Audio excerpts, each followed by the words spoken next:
welcome to today's manga reading vlog. Today I'm going to be sharing with you everything I read during the month of April. Now typically my reading vlogs so far have slightly followed a theme. We run themed reading challenges in the Dudette Discord server, link found down below.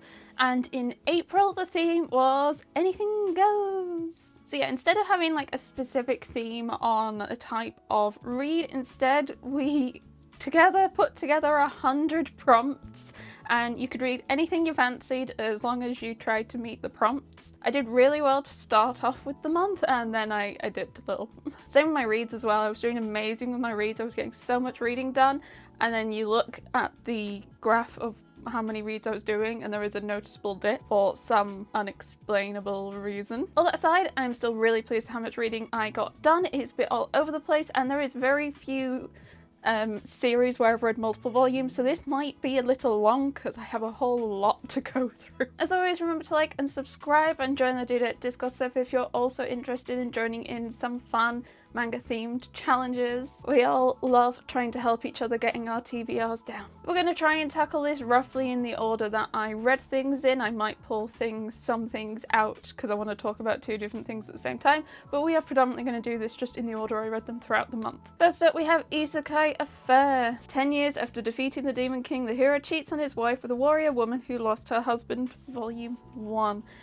It is literally everything it says in the title. I am not a fan of cheating tropes. Iffy on this one, to be honest. It's about a guy who has been married off to the princess after defeating the Demon King, even though he kind of was in love-ish with someone else in his party, but he was married off to the princess because it was the right thing to do. I feel like a lot of it is just them trying to justify why he's doing what he's doing. It's also a plastic wrap volume. It is an explicit volume, very explicit, also sort of absurdly dumb, and like some of the scaling sizes are just so dumb. So yeah, I'd already ordered the second volume and apparently it's complete at 3, so I think I'll complete it, but it's not one I'm going to recommend. It's so long a time. I abandoned my engagement because my sister is a tragic heroine, but somehow I became entangled with a righteous prince. Volume 2. The trope of this one is the sister of the villainess character is actually sort of the villainess character herself, but she kind of can't see it. She's like too absorbed in herself to realize that actually she's not very nice herself. But thankfully the main character like has disentangled herself from her sister and is like now working with the prince in the kingdom castle. Yeah. Except the sister isn't going away and still being a bit of a pain. I do kind of like the trope. I'm not sure I'd call it good, but I enjoy the trope. Like, in terms of what happens in this volume, I think it's just more like faff with the sister getting in the way, and there's like some nobility potentially rising up towards the prince, and yeah.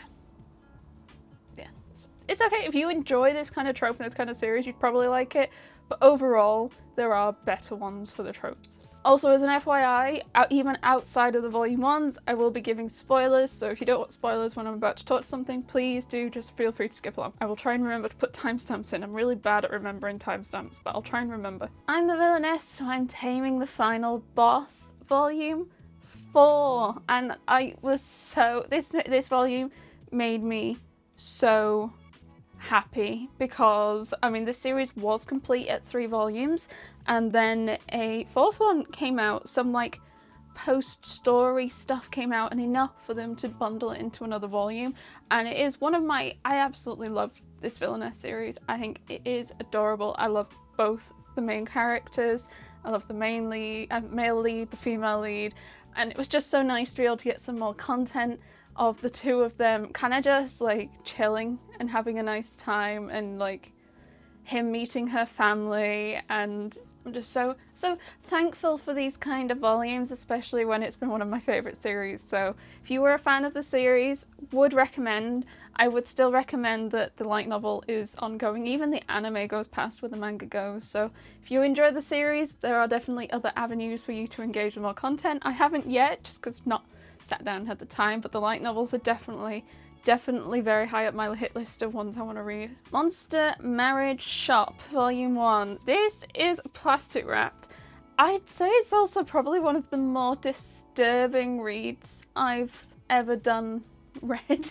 There is a lot of red flags, there is a lot of warnings, there is a lot of things mentioned and shown that I'm like, What I found kind of interesting was the use of language in it. It was like, so I've read a lot. I've read a lot of smut and degen stuff, plastic wrap stuff, but what I found the language really quite crude. And you're like, well, yeah, it's a plastic wrap, but I mean, like, often the language used when it's translated, I assume, it's still like semi-formal, more polite, where there's a lot of slang used in this one. Like, especially I would call like English slang, like UK slang potentially. And I was quite shocked, like, reading it, like, gosh, don't think I've read like something that uses slang like this before. The general plot point is the guy makes pairings, matches, so they can get married. I've forgotten what the word is. Matches up couples, finds them to get married and stuff. And he finds himself accidentally doing this for a monster group, monster town that kind of in the middle of Tokyo, I assume, but slightly hidden from what everyone else can see. I'm explaining this poorly. Basically trying to do monster pairing couple mashup. There are so many concerns, red flags, content warnings. The guy has an ongoing weirdness to do with his mother, and it is shown within the first like page or two, and that is like only scratching the surface of weird stuff in this volume. It's genuinely probably one of the first series where I'm like, probably even potentially a bit much for me. Might pick it up if I see it in a sales section for a couple of pounds, but I do not think I'm going to go out of my way to pick up any more of this. Mostly for some of the other content warnings later on.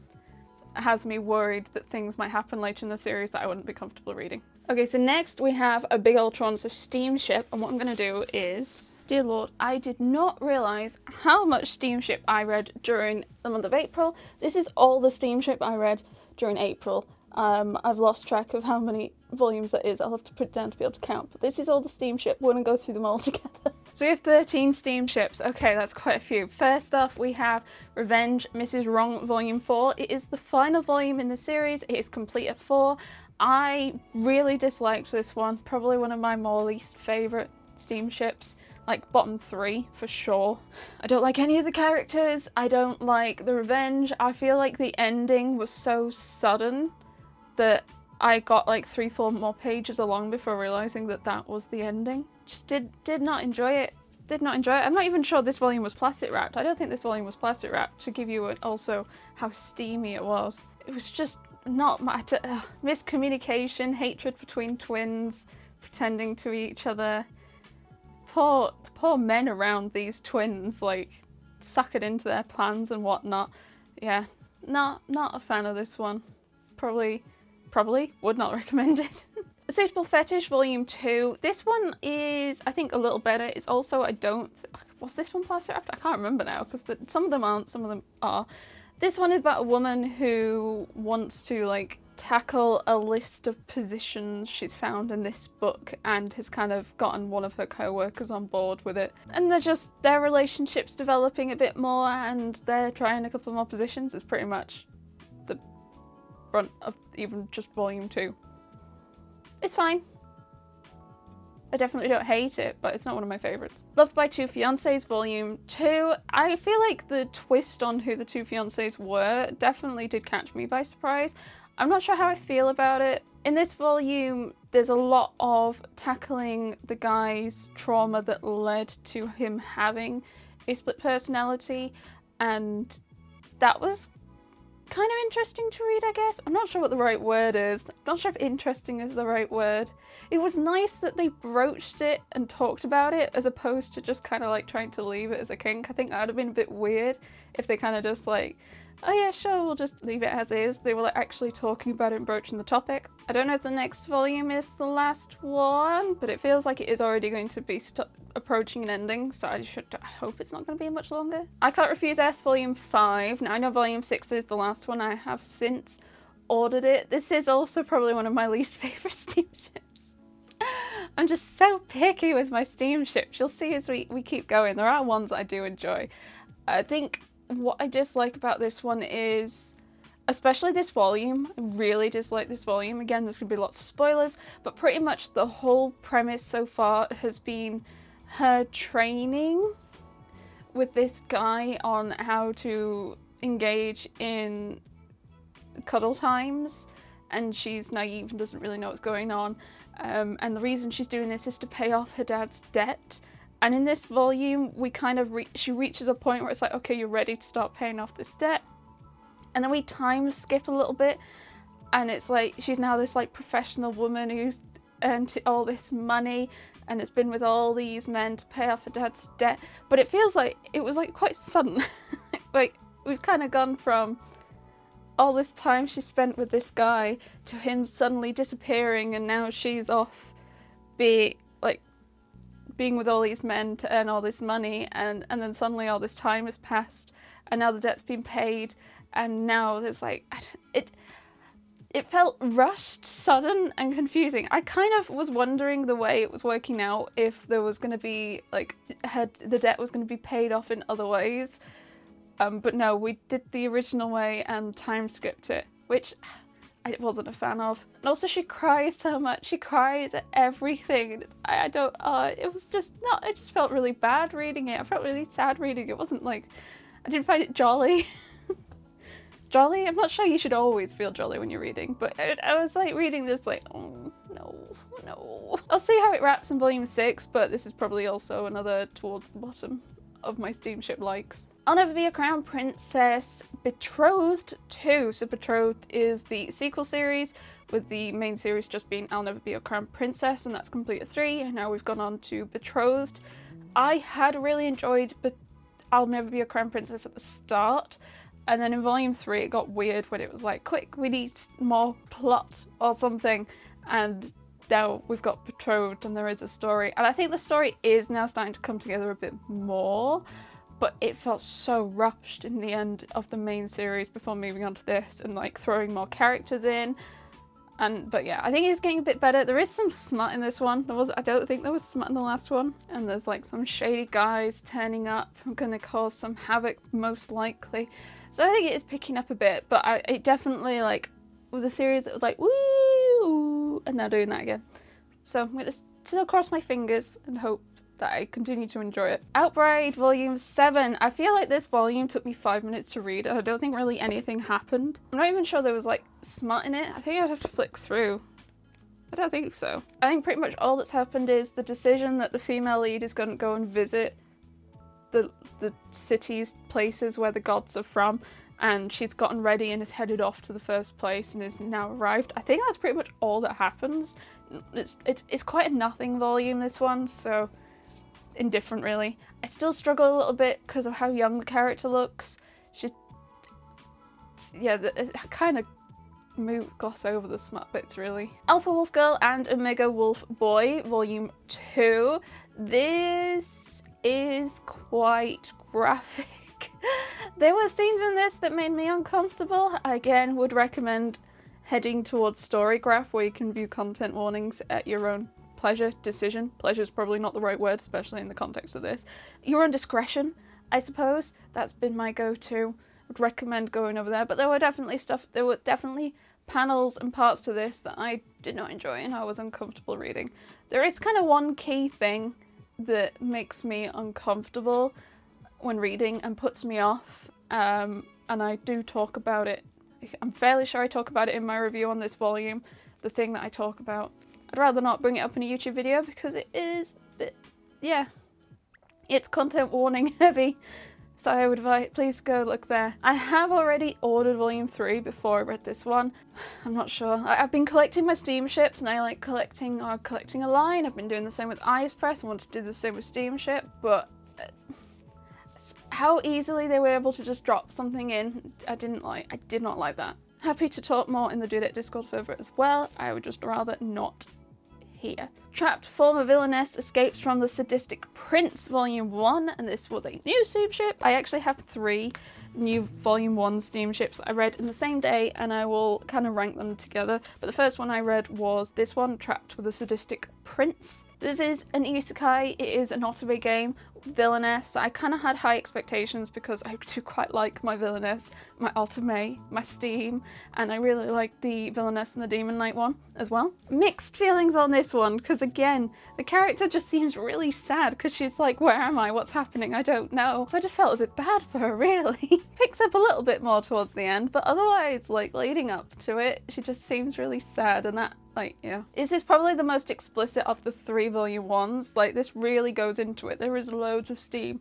Lots of steam. Is it uncensored-ish?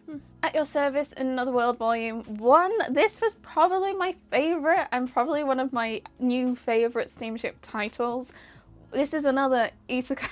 It's another female Isukai, but it's not an Outbre game, I don't believe.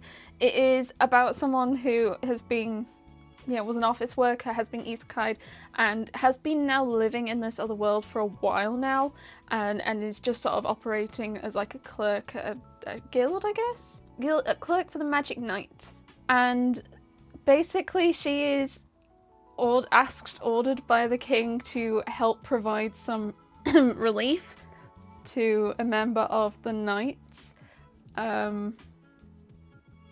Yeah, and I actually quite like this one because it felt almost the most cute relationship between the 2 leads. It's not too aggressive, and it also doesn't feel too rushed, and the way they interact with each other is pretty cute. So I'm looking forward to more of this one. I don't think it's very long, unfortunately. It might even just be 2 volumes, which would make me really sad, but this was definitely one of my... I like this one.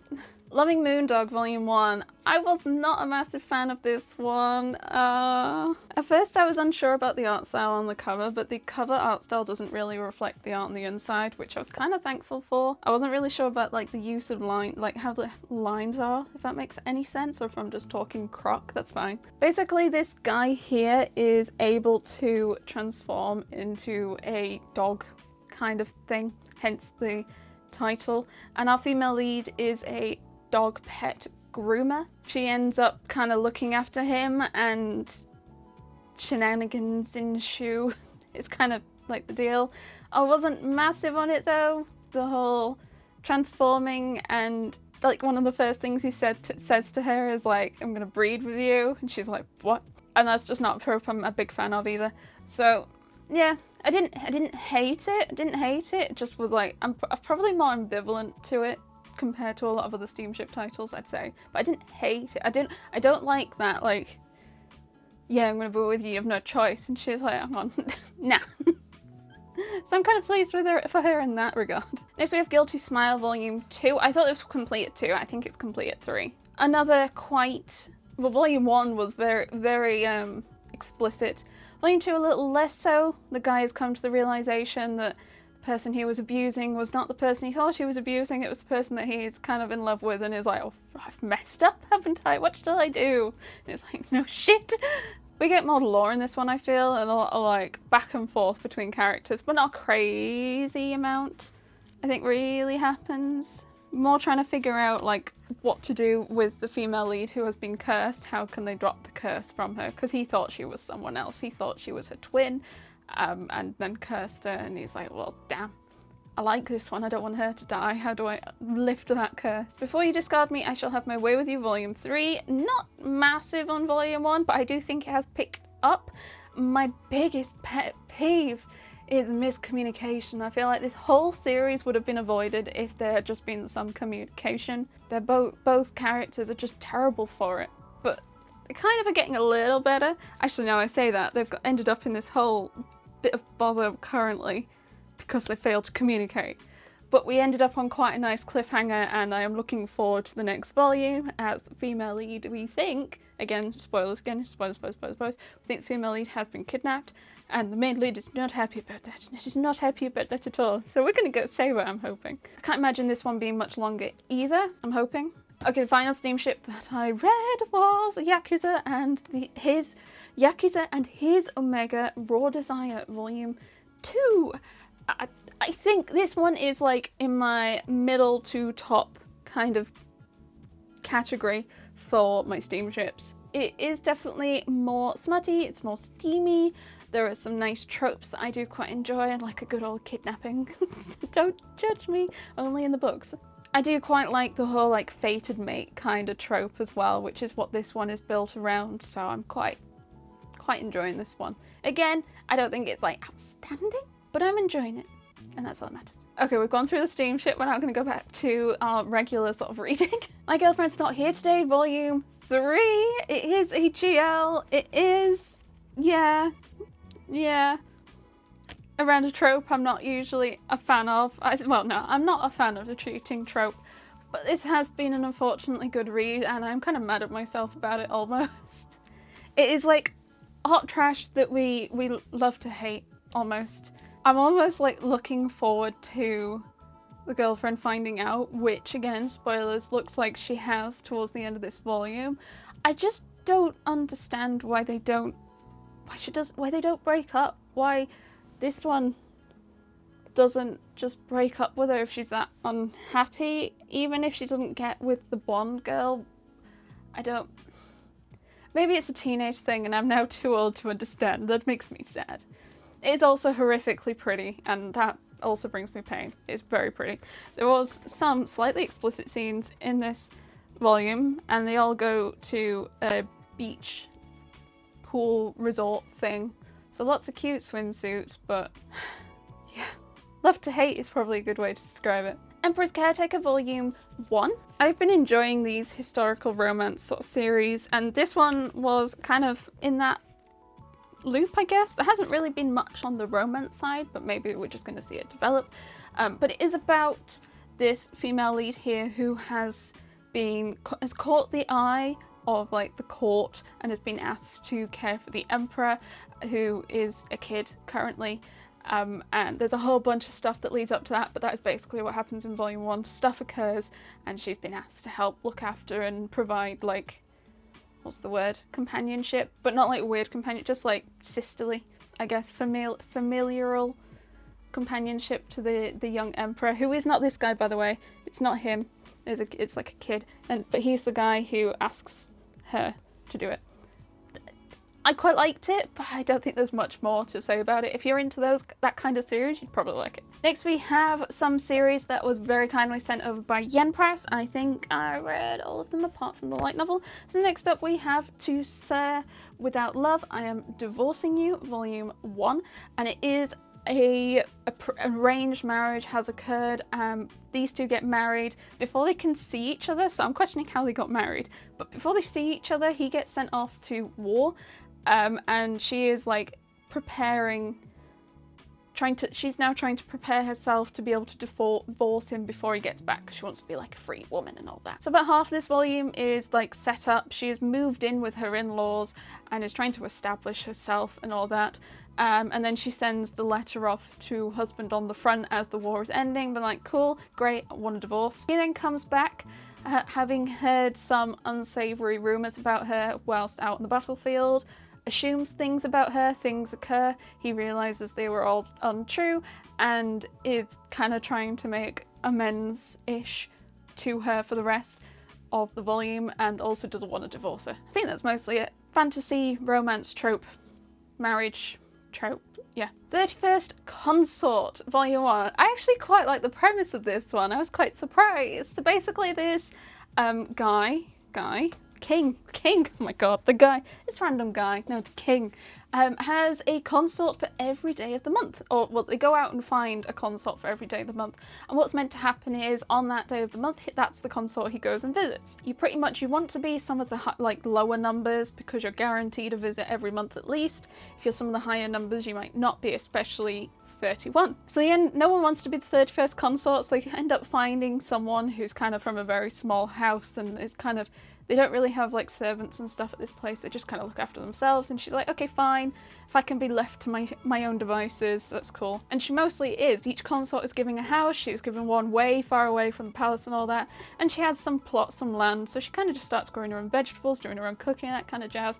And all the knights end up like liking going and seeing her, because she feeds them all and is nice to them all, and a lot of the other consorts aren't nice. And because, of course, she accidentally ends up catching the eye of the king, though the king, when he does eventually come to visit her after like 3 months or so, doesn't realise at first that she is the consort, thinks that she is just the maid or something because she's there serving him food and stuff. He ends up becoming quite smitten, and she's like awkwardly smitten as well, and it's quite cute.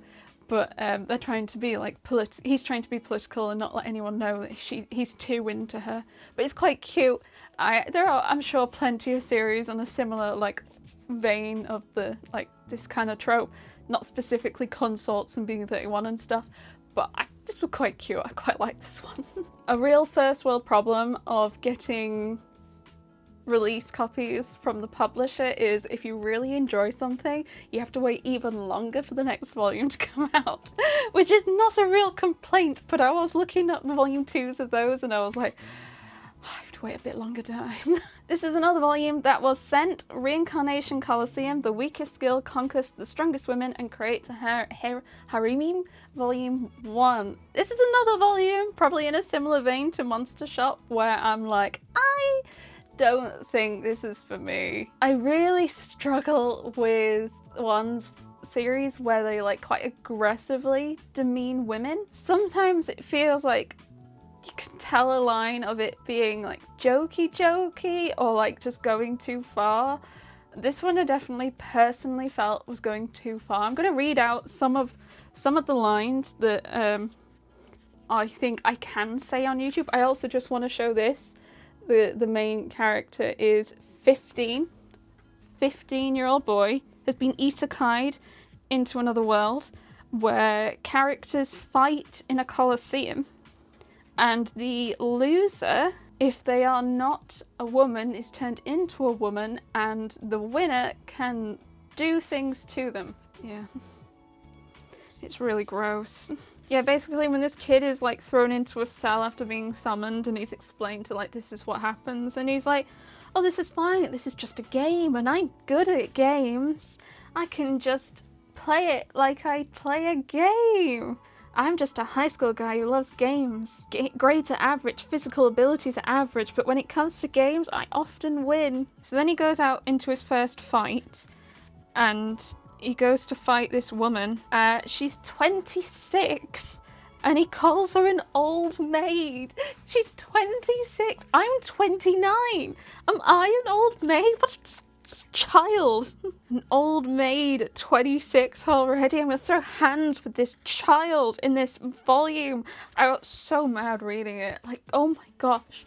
I mean, if you're maybe into, I forgot what the word is, people are into these things, but god damn, this is definitely another that is like delegated to. If I find it in a £1 bin, I might pick up more volumes, but otherwise, no, absolutely not. Okay, the final manga volume sent from Yen Press was Tamaki and Ammani, and this is a one-shot. It is a collection of one-shots. You can see on the back here, each of these is the different one-shots, and it focuses around 2 characters with these names, and usually different types of love, if it's friendship, family, or romance, and it all varies a little bit. What I must say, and I do bear with me, I don't think I enjoyed it, but not because it's bad. Primarily, it's not an overly jolly read. It's a bit down, and like I feel like it's down in a get you in the heart and the soul kind of down. And unfortunately, just at the time that I read it, I was incredibly busy. I was working overtime. I was really sick. I got really sick, and I was like just starting my medication as I read this, and I was like just a bundle of emotions, and reading this did not help me. Did not help me mentally. I feel like if I'd saved it till I was in a better place mentally, I'd have probably appreciated it more. But at the time when I read it, I was just like, oh. So I don't want to necessarily reflect on the series, like the volume, as it being bad. I just personally didn't enjoy it because of, I think, the mental space I was in. Yeah. But it was like a good, compelling read. I got through it fairly quick, but I just want to highlight that it's not necessarily the jolliest, and go in with warning for that, basically. Pink Candy Kiss Volume 1. I picked this up, I don't remember where I picked this up, But I think I was actually slightly surprised at how much I liked this one. It's also very pretty. It's about two women who were friends at high school and they reconnect as adults. There might potentially have been or be still something more there. However, one of them is married with a husband, which is, yeah, an unfortunate common trope. I'm hoping nothing much happens or they separate or something. I'm not gonna hold my breath though, but that's kind of what I hope, because otherwise I was kind of enjoying them like exploring like that refound relationship, friendship, and also the art style. It's quite nice. I said this would be a long one. I hope my throat doesn't give out. I feel like if I do this much reading again, I need to film in like bite-sized chunks like I used to do when I've done like reading vlogs, and I used to just do it like every day or so. I need to do that again so my voice doesn't die. I'm not even sure we're halfway through. Anywho, next we have Dogs Red Volume 1. This is by the same manga as Golden Kamuy. This one centers on hockey. I really liked this one, like a lot. I found it funny, I found it serious, I found it compelling, I learned stuff about hockey, which I would have never known otherwise, and I feel like all in all, it was just a 10 out of 10 read for me. It had everything that I want and enjoy out of a volume, so really excited for more volumes of this. It definitely is enticing me to read up my Golden Kamuy more now than I had done. Yeah. Recommend. I'm going to do these two together because they're kind of like similar vein for me, which is fantasy romance. Though what I do want to highlight before I get into it is the covers between the Margrave's Daughter and the Enemy Prince and To Sir With Love I'm Divorcing You. I just found it really funny how like kind of similar the covers are, with like silver-haired guy and kind of pink-haired female, both the men leaning over the women. That just really tickled me, like how similar they kind of are. Just is, there is a war going on and the father of this family unfortunately dies out on the battlefield, and the female lead here sends herself out to the enemy to barter for her brother's life, who was captured whilst also on the field. It's kind of the gist so far, and she's now kind of ended up with the enemy prince, is where we've ended up with volume 1. It was okay. I feel like a lot of these like fantasy romances, like I do enjoy them, but they're not like necessarily good. They're very good, solid 6 out of 10s, and I'm fine with that. 6 or 7 out of 10s. Like, I enjoy the trope, but I'm not raving about them. Inconvenient Life of the Rousing Priestess, volume 1. This definitely sounds more kinky and weird than it is. Basically, this priestess is able to heal people, except unfortunately when she does that, it invigorates them. So it comes across as she's healing them and making them, yeah. That's kind of the gist of it, really. It's a lot less crude than you would expect from a title like that. I feel like it's one of those titles that's more like trying to get you to bite more than that. But it was actually still quite cute. I think I enjoyed it more than the Margrave one, but I still wouldn't rank it like crazy highly, but it's also very pretty. The guy she was interested in wasn't a guy at all, too. This is, I do think, one of the few series I've read where I feel like the hype has been met. I feel like the hype did meet it for me. I've really enjoyed it. I really love the use of green. I really love the interactions between the characters. I think they're adorable. They're so cute. And just, yeah, this like use of green is just absolutely stunning. What I also really, really like is how they kind of, the mangaka kind of avoids borders. Like having stuff go across borders is something I really quite like in manga. I feel like it makes it feel like the volume, the characters are, it fills the pages feel full and big, like there's stuff going on. Yeah, this is kind of just sort of the two characters are becoming more friendly with each other, they're spending more time together, lots of like, there was a school trip. It's just really cute, progressing. I'm enjoying. I can't wait for more. I'm so happy with it. Oh, just, it's so nice sometimes when it's like, here's this hyped series and you read it and you're like, actually I did read that, was actually pretty good. Only I know the world is ending and getting killed by rampaging beasts only makes me stronger, volume 1. So this I would liken very much so to ReZero in regards to the return from death thing.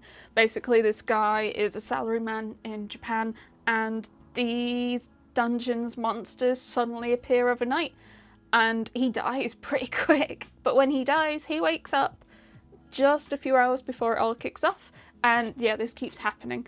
So it's that return by death. He's keeping his knowledge, he's keeping some stats, because we have stats, we have skills, we have weapons, quests, and yeah, so it's a little gory, but this is very much my kind of series, the system-based series. If you are a fan of like solo leveling, ReZero, potentially give it a go. I don't think it's as good, but I still welcome system series always. Otaku Love Connection Volume 1. I went into this a little blind, didn't really know what to expect. And to be fair, it wasn't quite what I was expecting. I didn't know what to expect. It is about a character who is obsessed with this pairing, this couple at school. He just thinks they're so cute together and they work so nice together. And it does lead to some misunderstanding from the couple where they think that he's being a bit creepy or weird. I mean, he is, to be fair. But he thinks that he is interested romantically in one or two of them. And that he's like, no, I just love you as a couple.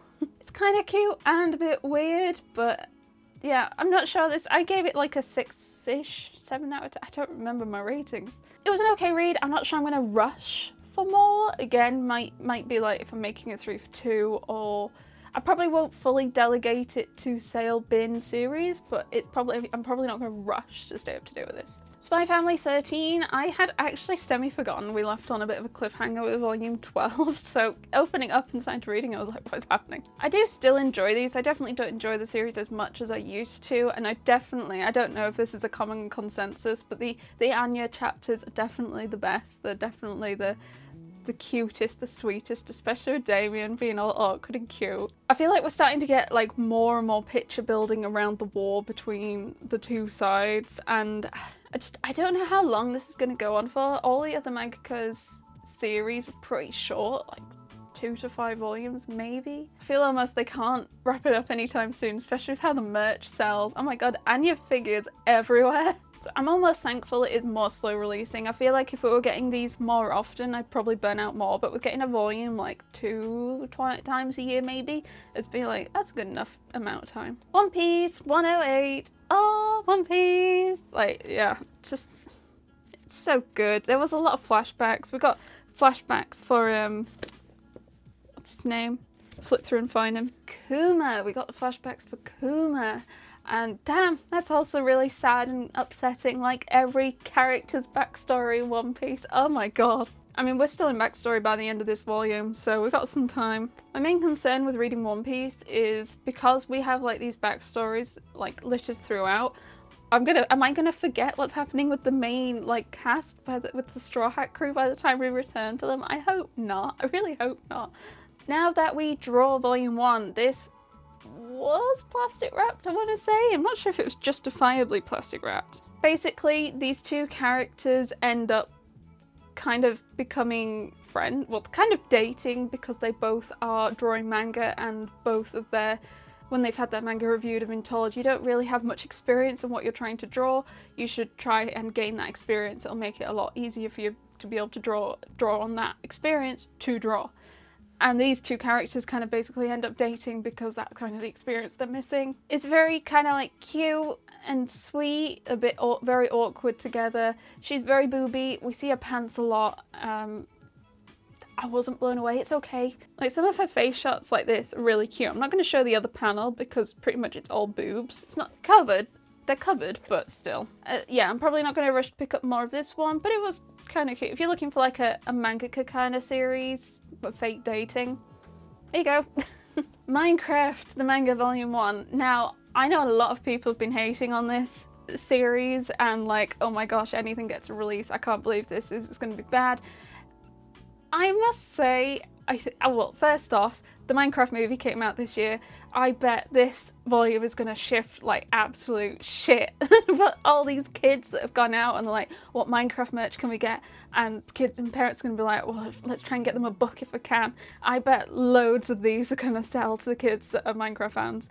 But I actually don't think it was that bad. It's incredibly cheesy, like really cheesy.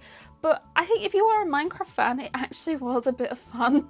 I found myself giggling a bit, and I also find it really amusing that the backgrounds, if I can find a good, like the backgrounds when they show like houses and stuff, kind of just look like they've been taken out of the game. Just look like screenshots out of the game. The main lead is 10 years old, which is perfect for all those 10-year-olds who want to read Minecraft in a manga form. Look, there is the kid heading out on his adventure, a la Pokemon. Look at that. That definitely looks like just a screenshot out of the game or rendered in some way. It's very silly. It's very silly.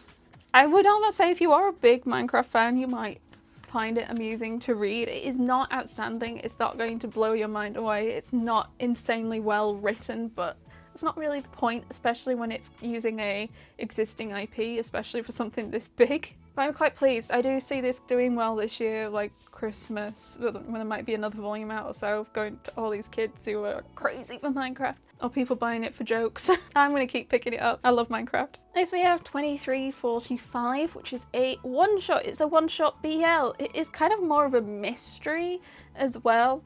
This guy ends up becoming friends with this ghost, and no one can see him but him for some reason. He's trying to figure out who he is, why he's there, what's happening.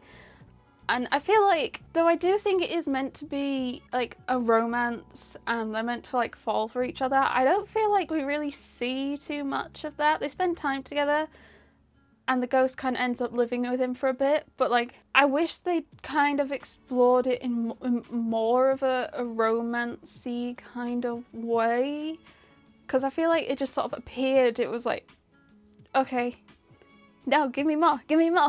I did quite like the mystery and the explanation. I feel like that I was enjoying that more than the romance that's apparently there. I'm not sure. I would recommend if you see this one on sale and you're a BL mystery fan, but otherwise I probably would hold off. Personal opinion. Tokyo Alien Bros Volume 1. Another like unexpected, really enjoyed this series. This was a really interesting volume. It's about some bros who are aliens that live in Tokyo. I've just basically said the title in reverse. And I'm trying to figure out if they understand the culture for their alien brethren to come down to Earth and assimilate. I don't think they're trying to take over, I can't remember, but they're trying to assimilate into human life. For the most part, really interesting. There are a couple of bits that felt like completely unneeded. There are a couple of mature things and it's like, that just felt like that appeared out of nowhere and that actually adds nothing to the story. If you've read it, you probably know what I mean. I think again I talk about it in the story graph, or other people do talk about it in like content warnings. But otherwise, quite a neat read and I look forward for more. Failure at God School Volume 1. This is a volume that was sent to me by Yen Press actually a couple of months ago, and I am a bit behind on my reading and I did finally get to it. I was at first a bit unsure. The first chapter wasn't really gripping for me, but the first chapter, to be fair, is all set up. It is about getting to God School, to be fair, and what's led to that situation. Once they were at the school, very much enjoyed it. I seem to be a right sucker for academia themed series. When there's a school kind of thing going on, I seem to really, really enjoy that. I think a lot of people are, because I think there's more series popping up with that kind of like school element than there were before. Yeah, basically this character's been sent to God School, but they don't seem to have any kind of god abilities, so everyone's like, why are they here? But actually maybe they are like super powerful, they just don't know how to control it. Yeah. There is a light novel for this as well, and I think they're coming out in tandem as well, so if you prefer a light novel over manga, you can give that a go, but otherwise I would recommend this one. I look forward to more. Another kind gift from the Yen Eyes Press family, and it is Loverboy Volume 1. I think this is the first plastic wrapped series I have read from Eyes Press. They are starting to come out with some more, and I do believe there are some series that are going to swap to being plastic wrapped. Cough cough. Semantic Error. What I find interesting is it is still predominantly black and white styling. Sometimes some stuff is. I'm not I'm not against it or anything, just as an FYI in case you were curious, especially as it's from Ice Press and Ammani. Yeah, pretty much the back lines summarize it. It's right person, wrong time. These two characters obviously kind of have feelings for each other, one very much more so than the other, but it has never been quite the right time and it hasn't quite worked out. And there's a period of time where they lose contact, and over the years they do manage to find each other again, get back in touch. One of the characters isn't particularly interested and says, I'm not interested at the moment with everything going on. But the other character is quite persistent and manages to find ways to stay around them, and eventually they do end up canoodling. It's a plastic wrap volume, slightly censored. I think I enjoyed it. It's also really, really thick. How many pages is this? 373. It's almost 400 pages. I do think these plastic wrapped copies are going to cost more. So I can only tell you the US dollar price, which is $20 on a regular Ice Press, and this one is $24. I'm going to guess it's to do with the 18+ content. Usually, regardless of publisher, if it needs to get plastic wrapped, they always seem to cost a little more. I don't think it's the cost of the wrap as much as I like to pretend it is, because it's funny. It's probably something to do with mature content and like licensing or something. But anywho, I think I would recommend, but obviously lots of warnings, potentially look them up if you are concerned or interested in reading yourself but want to check the warnings first. Boys Abyss Volume 8. This is still just depression in a dumpster fire, and I think I'm at a point where I'm probably going to tap out now. Again, I'm not saying I'm never going to finish it, but I'm not going to stay up to date, I don't think. I might wait for like pre-owned copies or sale section copies, but I'm not going to if I see it on Sci-Fi or see it in store, unless I'm trying to make a 3 for 2. But I don't think I'm going to rush anymore, because it's just rinse and repeat of like depression and poor life choices and miscommunication, and yeah. Also sent to me from the press family is Semantic Error Volume 2. Very surprised, because they don't typically send out Volume 2s. Not against it though, very happy. I really enjoyed Semantic Error Volume 1, and I quite enjoyed Semantic Error Volume 2. The characters are becoming closer. They're working on their game together now that they've managed to coerce each other to work together, basically. Lots of questions about confusing feelings, and I feel like I've not really described much of what's happened, but like it's mostly just like their interactions, the spending time together and building that relationship that they don't really know is there, but it is. You can see it. I really like this one. I can't wait for 3. I think 3 is green. I'm enjoying the colours as well. Volume 1 was red, Volume 2 was blue, and I think Volume 3 is green. We are finally on the second shelf. If this is halfway through, I'm not sure if I have the vocal capacity. Next up we have Trillian Game Volumes 3 and 4. I know I read 2 volumes from the same series. I've been rather enjoying Trillian Game, and I was kind of surprised at myself how much I've been enjoying it. I've been enjoying seeing like the shrewd business skills, but like on a really, I was going to say obnoxious, not obnoxious, silly, unbelievable level. Like nothing they're doing is actually believable or would work IRL, but it's been a really like fun, interesting read, and I quite liked in Volume 4 we actually had a lot less from one of the main characters. We're focusing more on like the more quiet one, who was like trying to find his own feet. And I was enjoying that one a bit more. But I do enjoy and recommend this one. I feel like you probably need to vaguely be into like computing a little to enjoy it. Everyone I've seen who has enjoyed it has had like some at least experience or is in computing industry in some way. But definitely if you are, I would recommend. 12 Dirty Deeds to Unite the Princess and Her Heroine Volume 1. This is a GL, and I'm saying GL because it's definitely, I feel, targeted more towards the male gaze, this kind of GL.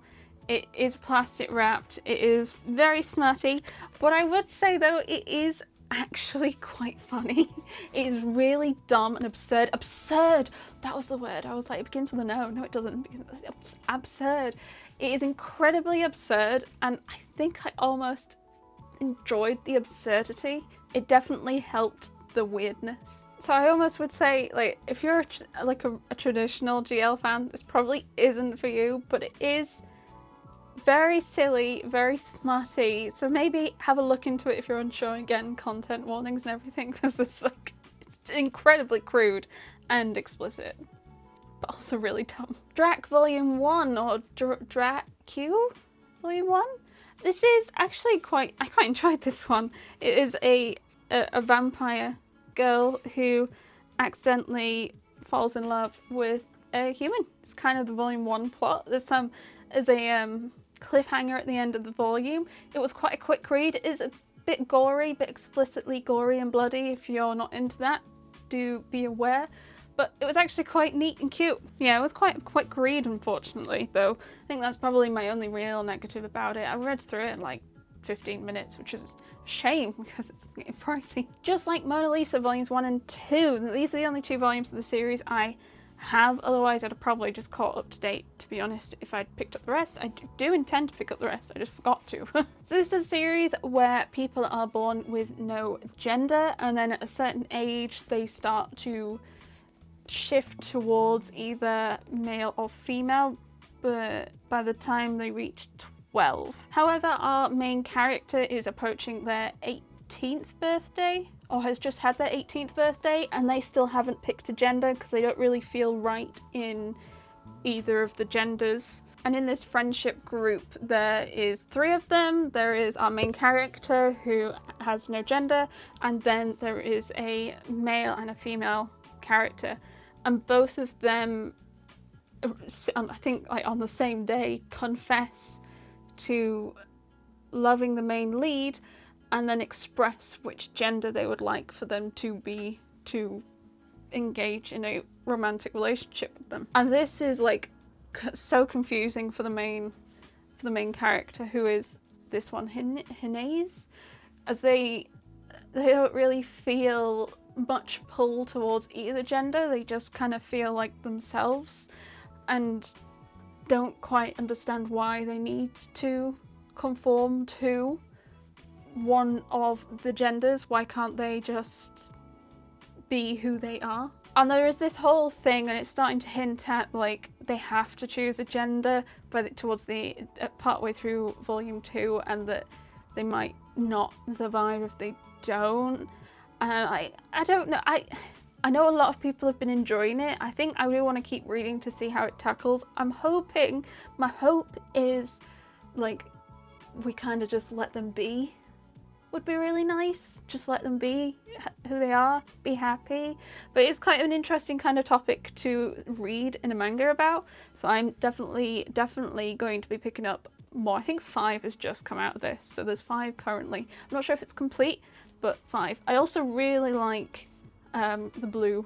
This is a really nice kind of blue. My kind of blue. Oh yeah, and it is a series where they're like use a colour to accent, and the colour in this is blue. I can't tell which pages have. I've shown loads of pages that don't have the blue.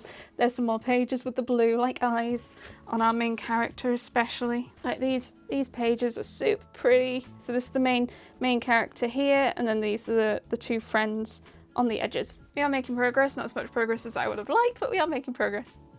I might just carry on and try and finish it in one go. Oh, I'm hungry. A Star Brighter Than the Sun Volume 1, a new shoujo beat title. This is a childhood friends romance. It's pretty cute. It's rather sweet. I don't think there's really too much more to it. It's cute. I'm gonna keep reading. Daily Report About My Witch Senpai Volume 4. So happy we're getting more of this. This is just a bundle of cuteness in a manga volume. I love it so much. A lot of this volume focuses on the relationship with our main lead and his mother, which is kind of interesting, but I was missing more of the witchy stuff. Wanted more witchy stuff. But their relationship is just so cute, so adorable, and I love reading more. I can't wait. I don't think 4 is the end. Nope, there's definitely another one. So happy. Oh, you can start to see my stack. Let's move that. I was reincarnated as the heroine on the verge of a bad ending and I'm determined to fall in love. Volume 2. Fantasy romance, but probably one of my more favourite ones. It's very cute. There's a whole bunch of cute guys, and yeah, I don't think it's an outstanding one, but I'm enjoying this one. Definitely I actually have volume 3 is on my reading stack, and it's like my next read just off to the side here. When the Villainess Seduces the Main Heroine, volume 2. I thought this was complete at 2 volumes, but it is not. It looks like there is going to be at least a third one. There truthfully isn't really that much plot to this. It's kind of more just a smutty GL, but the smutty is like borderline smutty. You don't really see anything, it's just talked about a lot. Though I did quite enjoy volume 1, and I'm not saying I disliked volume 2. I'm not sure it's really going anywhere. It's just silly, cute, smutty story. They're actually pretty cute together, like the couple. They're really sweet and very much dote on each other. But like story-wise, there isn't like much, really.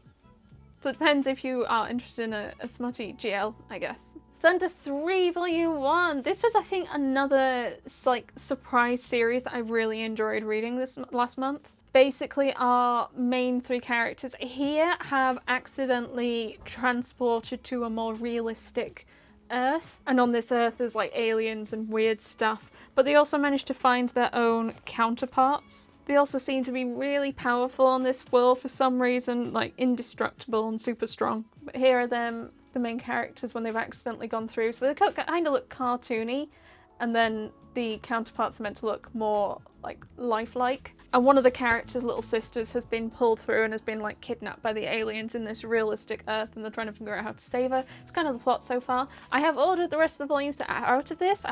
But I have really enjoyed this one, which I'm not usually as fussed about sci-fi, but I like this one. I look forward for more. Wanted, Eiichiro Oda before One Piece, and this is a collection of short stories by the mangaka for One Piece that were drawn before One Piece, including one of the one-shot Romance Dawn, which would eventually become One Piece. I was actually quite surprised. I'm usually a bit hit and miss with series that are like one-shots from a mangaka, but I think there was only one I wasn't that big a fan of. I really liked, what's it called? Future Present from God. I really liked Future Present from God, and I really liked reading Romance Dawn, and I think there's like a samurai one that I quite like too. If you're a big One Piece fan, I would definitely recommend it, especially because you can see like some of like the art style choices that he's obviously been like, he's really enjoyed and he's kept on throughout, even right up to where One Piece is nowadays. Yeah, I think for me it's a surprising read because generally I'm not a massive fan of these like collective stories, but this one, it did hit. Home Sweet Home Volume 1, another like cute romance series, yeah. So the trope is these two are accidentally living together. She thought she was moving in with a girl. It turns out, no, it's a boy, and they're now living together. It's quite cute. I did quite like it, but that's the trope, living together trope. If you're into that, yeah. Fire in His Fingertips 6, finally another volume. So long, and now we've had a couple quite quick. I'm so happy. A lot of this volume is focused on them trying to find a place together that works for all their needs, as well as meeting some of his family and trying to get on his sister's good side, who doesn't seem to like her that much. And then some smutty bits in between. It's kind of the volume. It's fine. Inside the Tentacle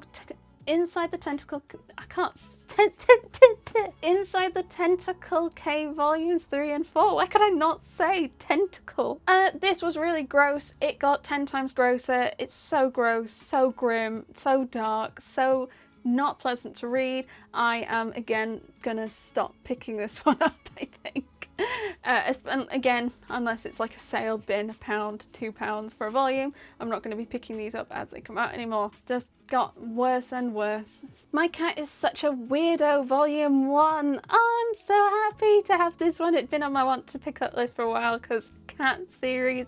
I managed to find it pre-owned for a decent price, so I've nabbed it. And yes, it was as adorable as I hoped it was going to be. What I really enjoy about this one is there are many pictures in this of the mangaka's cats and the mangaka's parents' cats and them doing dumb things and just little neat things to do with their cats. And I love they have a lot of pages like this with like this really cool, neat layout, just talking about stuff in a different way and presenting like info and stuff about the cats in a cute way.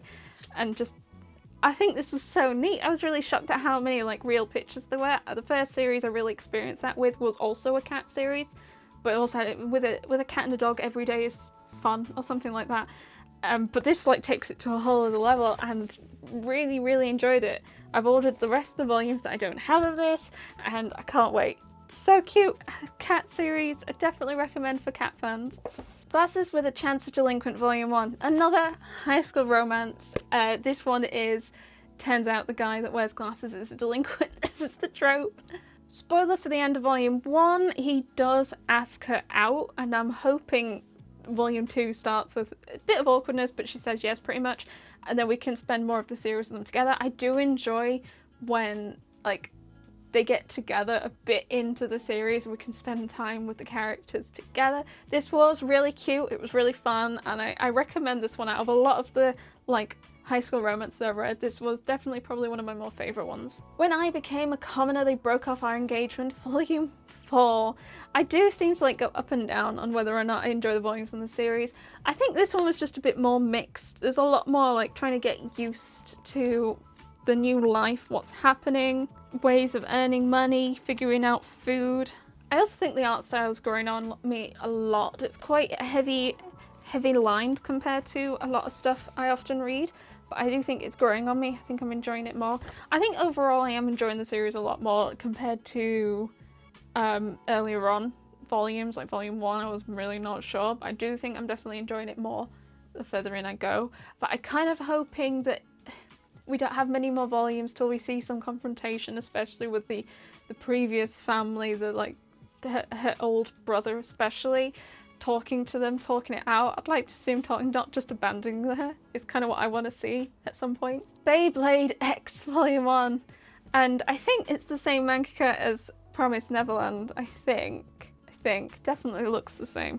It is pretty much a manga about Beyblades and competing with Beyblades, and it's so over the top and it's so serious, and I just couldn't take it seriously. I think the difference with, say, this and the Minecraft one is I never really got into Beyblades. I played a lot of Minecraft, but I never really got into Beyblades, and this was just, yeah, I couldn't get into this one. I don't know if I'm going to pick up more volumes of this. If you're a Beyblade fan, maybe you'll enjoy it, but I think that's probably what's gonna cinch if you enjoy it or not. It's also very like battle shonen-y, like fighting to the top of Beyblade Tower or something.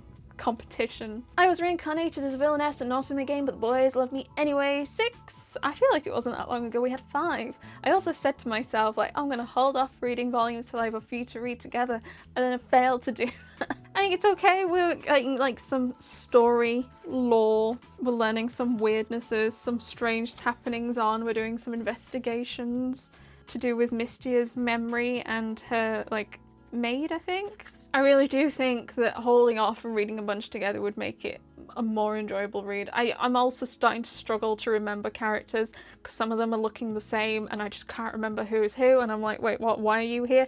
At least in the front of the volume, I think it does have like a chart, and I was genuinely going back to this back and forth to try and help me remember characters because I just couldn't remember. So I think it is slipping a little bit in my favourites, but it is a villainess, so I love my villainess. Hirayasumi volumes 1 to 3, and these are all the volumes I have. This is like peak slice of life. This is like, if you were to say name a series that is a slice of life manga, this is very prime slice of life.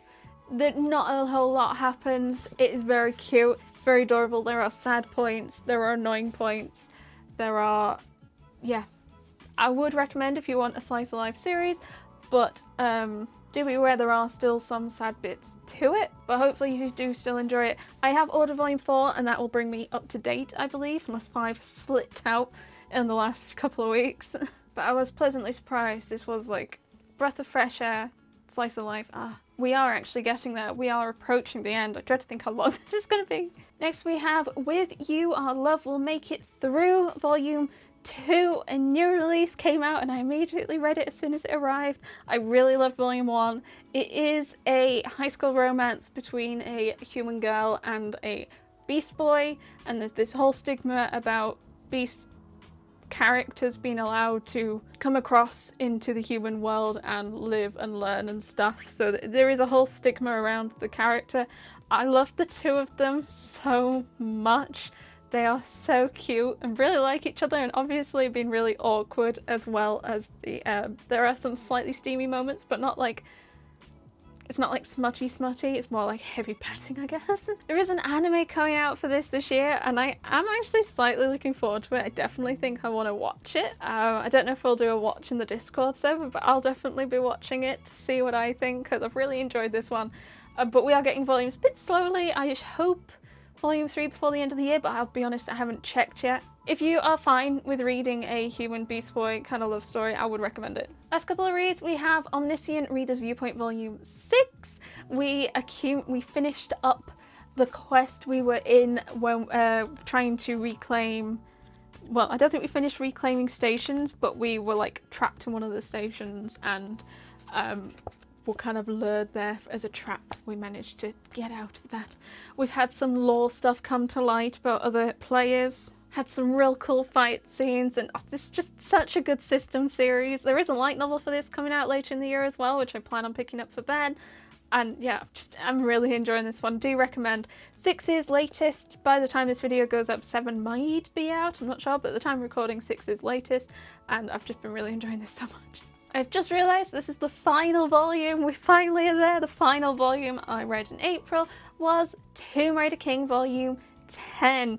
I read a whole chunk of Tomb Raider King in March for Manhwa Month, and I really enjoyed it. I was so happy to get another volume. It feels such a shame now reading this volume by volume now, having read so many in one go, but still, I'm not like mad about it. But in this volume, we are raiding an Egyptian tomb, kind of, and getting caught by traps, and there are other people mixed in there, and we're trying to find the like god relic thing in there and all the other relics, and there's a whole cool fight, and it's all super duper cool and fun, and I'm just so happy that this is going to be a long running series. There's going to be like another 10 at least volumes, and I'm so excited. Highly recommend this as a system series, but it is going to be a bit long, so beware of that, but I do think it's really good and I do recommend it. And with that is all of my reads from April for the Anything Goes. Gosh darn it, I read so much. I'm so pleased, and I can't believe I would have read so much more if it wasn't for a certain something. Still really pleased with myself. I've just enjoyed reading so much recently, and it's just been such a delight to just sit down and read all of these stories, and so many of them I've enjoyed so much, and I've really enjoyed talking and sharing it with you. I hope you've been enjoying them as well. I apologise, probably towards the second half of this video I've started to flag a little, because it definitely was a lot more than I realised, and I've been talking a lot more than I expected to, so I do apologise. I do think I'm going to try and think of a way of breaking them down a bit, so I'm giving you my full energy regardless of what I'm talking about. If you're interested in joining in on the themed reading months, do join the Dudette Discord server. A link can be found down below. Remember to like and subscribe, and check out my channel memberships for early access. It's 99p a month. Otherwise, I hope you have the most wonderful day, and I will see you next time. Bye!